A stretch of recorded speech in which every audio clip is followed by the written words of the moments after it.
Hello everyone, welcome back to another mini blog. দিনটি ছিল আমার কাছে ভীষণ স্পেশাল, শুধু আমার কাছে না, বাড়ির সবার কাছে। তবে আমার ফিলিংসগুলো ছিল অন্যরকম, কিছুটা ভয়, কিছুটা এক্সাইটেড। যাই হোক, ভোর 5টায় উঠে আমি কিন্তু স্নান টান করে রেডি হয়ে পূজা করে নিয়েছি। আর আমাকে ডাক্তার সময় দিয়েছিল সকাল 7টায় অ্যাডমিট হতে। বেরিয়ে যাওয়ার আগে সবার কাছ থেকে ভালো মতো আশীর্বাদ নিয়ে নিলাম। ভাবতেই অবাক লাগছে, এতগুলো দিন ধরে যাকে আমি আমার মধ্যে একটু একটু করে বড় করেছি, যার মুভমেন্ট আমি প্রতি মুহূর্তে বুঝতে পারতাম, কাল থেকে আর সেটা বুঝতে পারবো না। সে আমার কোলে থাকবে, আমি তাকে দেখতে পাবো।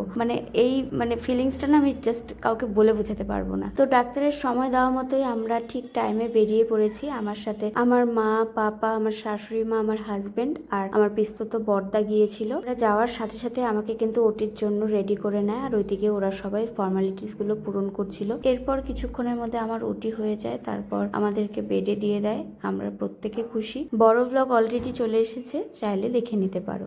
বাই।